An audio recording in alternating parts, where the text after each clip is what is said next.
It is that time of year, my AKA Patters. It's horror season. It's October. It's the 31 Days of Dread, where we do on this podcast, AKA Pad, the Film Buff Podcast. That's me. We do one horror movie a day for the entire month of October. This year, it's nothing but black and white movies. Let's go. If there was a story, look, it's hard to trace like influence, and a lot of times creators, someone can create something, and 10 years later, they get asked, I'm like, where did it come from? Like, where did you get this idea? There's a reason why I've been vocal on even the creation of this podcast, because I wanted it to be straight, I wanted it to be set in stone, and I want you people to know some of the actors that had a play in the formation of this podcast, in the actual creation of this podcast, my intent of going into it, and even at one time how things unraveled and I had to pivot.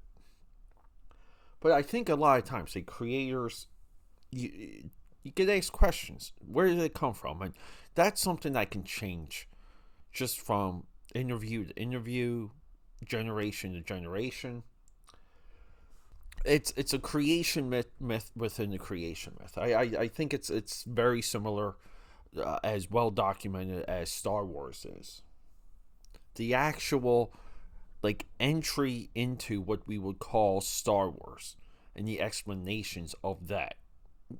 We can make arguments for a lot. There's a lot of arguments right now from the producer standpoint circulating online.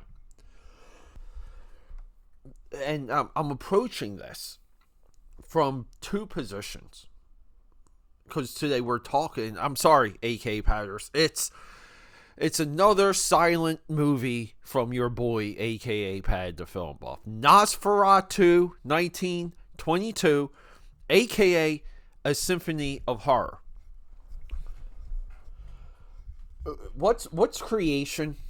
What's the creation myth of the creation myth? We gotta breach this topic. We gotta go directly into it real quick, my friends. And keep in mind, I've literally been up all night dealing with this YouTube problem. Anyone out there that's been watching some of my YouTube content, if you notice a drop in image quality, that's the spiral. It's not even a dark hole. It's literally a spiral. Been trying to unravel it. I had to do an update video just to apologize. Even here for the podcast, I had someone comment that the background music was too loud, so it's just like, and do I have time to go down that road of testing, rendering, publishing on different platforms, testing with different earbuds and headphones and so on. It's madness. So with all of that, though, the creation myth of the creation myth, I'm going to give you guys a little example. There's a lot of conversation now about Star Wars and the creation of it, and we give it all to George Lucas. But there's things about from the producer standpoint that are circulating, that are becoming popular, that people maybe now realize it's not like everything we see and love is not entirely George Lucas. I often make the argument about Darth Vader should have shared creator credit, right? Like, it's not just George Lucas that made us love Darth Vader. The second he walks on screen, it's not all George Lucas. I get it. He's the guy calling the shots. Frankenstein, Mary Shelley, 1818.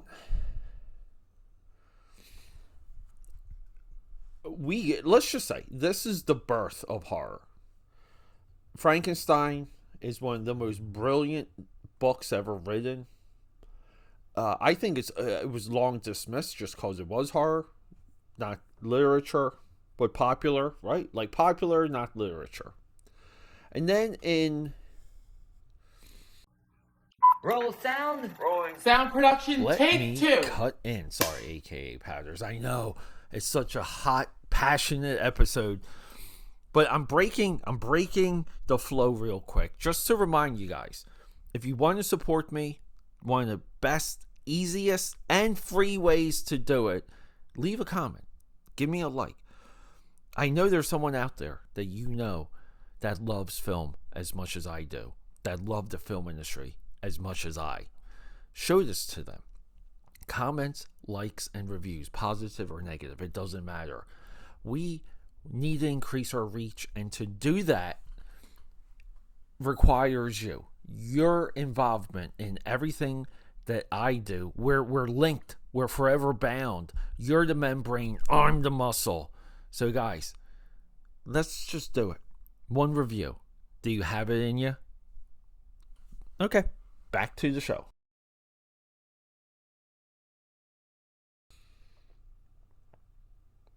(1897). 1818, 1897. 70 years later? 70 years, almost 70 years later. Multiple generations have come and gone. Mary Shelley has passed, but the book survives. And then Bram Stoker writes Dracula. And we want to say, between the two, we all know. I mean, I think there's got to be some documentation about the inspiration for Dracula, the inspiration for Frankenstein. If there's a cross-section, if the two intersect in any way, right? But I would say we really don't know. I think there's baseline concepts or facts like that we can just all agree on, or we can agree what of the baseline is fact. Maybe that's a better way of phrasing that. So we're here in 2025 and we're still getting Dracula movies. I mean, there's 2 Frankenstein movies coming. Dracula just had a little bit of a resurgence recently last year with NOSFERATU, right? The Eggers movie. It came out. I praised it. I said that this movie should be a weapon in Oscar season. Was not. You know, that's the world we live in. And then, well, the 31 Days of Dread rolls around. I decided to go black and white. Then I realized how many monumental silent films are black and white, and or how many monumental horror films are silent black and white films. We're just mixing things up for here. So we start to get into it, right? We already discussed Universal Monsters and the H.P. Lovecraft Call of Cthulhu, which was a 2005 movie or 2011 modern day silent movie, but it fits. And then Nosferatu's coming, because growing up, so you would go to like dollar stores and like pharmacies, and they would have VHSs, and eventually they would have DVDs, but they were like dollar VHSs, dollar DVDs. And you would always see Metropolis and Nosferatu in these piles. I didn't know that Nosferatu was a lost movie. And here we go. Why was Nosferatu a lost movie? A lot of people don't know this. Nosferatu comes out in 1922.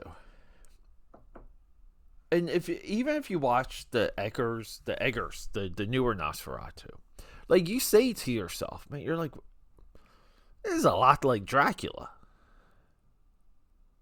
Like, why is it so much like Dracula? Like, why is he in love with the girl and sacrifices himself at the end for the love? Like, this is a lot like Dracula. Right? That's because even back then, people saw Nosferatu. And the people who owned Dracula, they didn't like it. They got so pissed that they said, you have to destroy this. You have to erase it from human existence. And that's what they did. But we had survivors. So it survived and carried on and kind of became a thing. AKA Padders. This is a well-made silent movie. I think of the time, it's like middle. It's the middle of the ground, just as of what we see on screen. I think the Max Shrek. You guys know Max Shrek? That's the Christopher Walken's character from Batman Returns. Well, Max Shrek is also the actor from the 1922 NOSFERATU. With all of that, Max Shrek in the vampire gimmick, it doesn't look as good as those Universal ones we spoke about earlier. Not as good as Lon Chaney as the Phantom or Hunchback. It's not even close.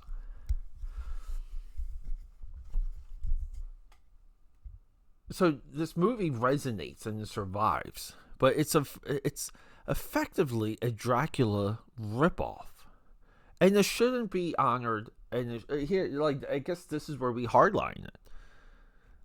It shouldn't be out there. They had the right to destroy it. It's a ripoff movie.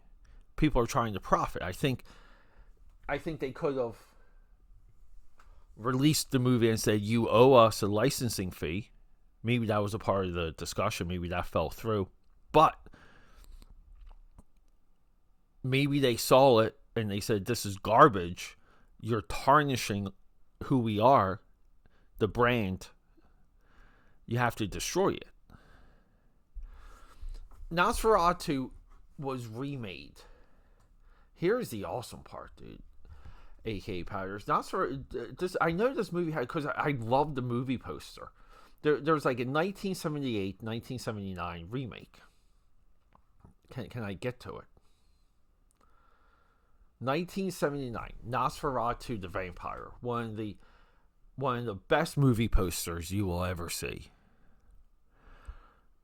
In 1979, they remake this, and they kept all of the Bram Stoker names, the character names. Then we get Eggers. William Dafoe is in show. I believe it's Shadow of the Vampire, about the making of Nosferatu. A movie I have never seen. I thought I had. Here's the crazy thing. I thought I saw that movie. Started watching it recently, my AKA Powders, and realized I had not, in fact, seen the movie. I think during the time I may have watched it, like a making of featurette, or maybe something attached to another VHS or DVD, or something on television or HBO or cable, that maybe had story elements. I thought I knew the movie, but either way. Today's episode is about knowing what this movie is. It's not about if it's good or not. It's not about recommending it or not. This movie is a Bram Stoker Dracula ripoff. It's the inspiration, the story around it. It's inconsequential. The intent is inconsequential, and I don't say that often. People stole an idea and they seek to profit from it. As a creator, you know when you're doing that. You also know when you're getting away with it. I come to you from someone that recently, my friends, I was just poking around YouTube. A little bit around my YouTube sphere, I'll say. Friends and family, YouTube. And I just say there's some AKA pad in other people's channels, and they're trying to keep up. From some bigger, some of the larger accounts, I feel like some of my content is being harvested, and this goes on. Yeah, like I've always been an idea guy, an idea pusher. Throughout my life, I feel like I've had things stripped from me, stolen, various levels of success from that, for the other people, I mean. And I never quite got used to it. It still angers me, as it should, but I realized like their execution versus mine is much different. So there's a little bit of me in this episode and in this take for sure. Could Nosferatu have been made into something different, inspired by Dracula? Yes. Does it feel like that watching it? No. Not even with the remakes. So, there you go, my AKA Padders. Nosferatu, 1922. A Dracula ripoff. Roll sound. Rolling. Sound production, take 2. Let's take this time real quick, AKA Padders, my fellow film buffers, and let's just go over the schedule. This is years in the making. This type of rollout I've been planning for years, but we're finally here. So here we go. Early in the morning, that's the new stuff. 8 a.m.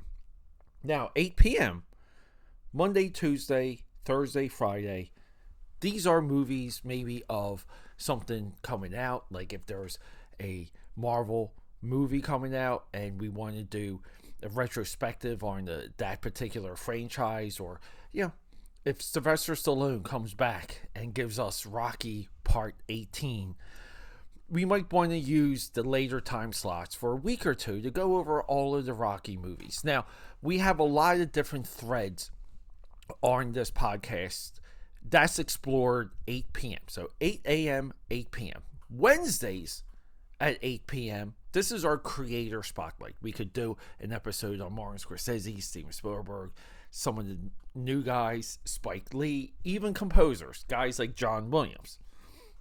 This brings us into the weekend. Saturday, Sunday morning. Again, we're back at that 8 a.m. drop. We do cartoons because I want to emulate the times where you would wake up with a bowl of cereal and watch cartoons all day Saturday and all day Sunday, and then eventually you would get to touch grass because you would have one of your friends knocking on your door to play in a touch football game or even some baseball, basketball. The weekend nights, let's get into education. 8 p.m. Again, all of our drops are either 8 a.m. or 8 p.m. But the weekend nights, documentaries, and I focus on creative documentaries because I feel like a part of this film buff movement that we're all bathing in, that I'm super grateful for, is education. And some of where we're finding our facts, some of the, general enjoyment, because I love documentaries. All of this is explored at 8 o'clock p.m. And trust me, there's a lot there. There's a lot out there that I didn't even know existed. And we're going to go beyond that too. We're going to get into some of the graphic art, some of the special effects, some of the makeup documentaries. There's a lot to learn, and I'm so happy to bring you the 9 p.m. because you guys know I'm an autodidact. I am self-educated. Sure, I have some certifications. Sure, I spend time at the Art Institute of Philadelphia for animation. But in large, I'm a self-educated, self-made person that's connected to the weekend 8 p.m. drops. My AKA Padders, my film buffers, I hope to see you there for all of it. I love you guys, and rock and roll. Okay, that's a wrap.